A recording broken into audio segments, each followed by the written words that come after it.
C'est une foule à l'origine des nombreux embouteillages vécus ce jour au quartier Olezoa dans le 3e arrondissement de Yaoundé. Ces hommes et femmes, dont le nombre excède de la centaine, venus de toutes les 10 régions du Cameroun, sont agglutinés ici devant le siège de l'Ordre national des avocats afin de pouvoir déposer leur dossier de stage dont le dernier délai était fixé à ce 8 février.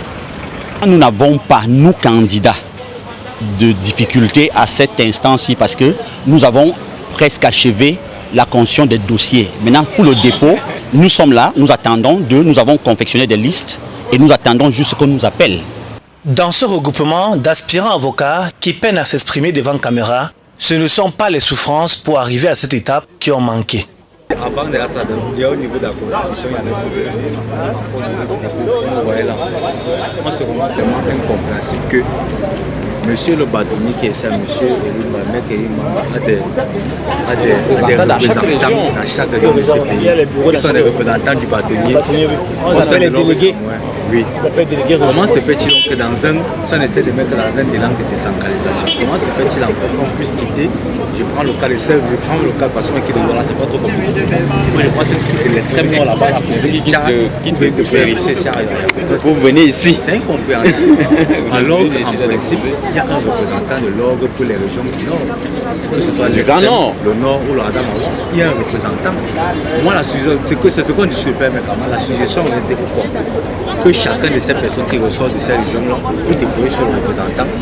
Le représentant, il achemine vers Yaoundé. Quitte à ce qu'arrive à Yaoundé, on installe des commissions mixtes.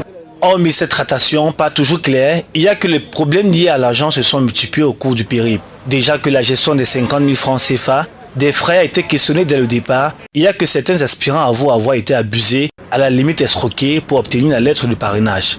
La lettre de parrainage est due au fait que le barreau n'a pas encore pris certaines mesures pour obliger. Parce que qu'est-ce qui cause le problème de parrainage? C'est les cotisations. Beaucoup de parrainages ne payent pas. C'est quand on lance un concours comme ça, c'est nous qui payons la cotisation. Nous sommes obligés de payer. Tu vas être parrainé.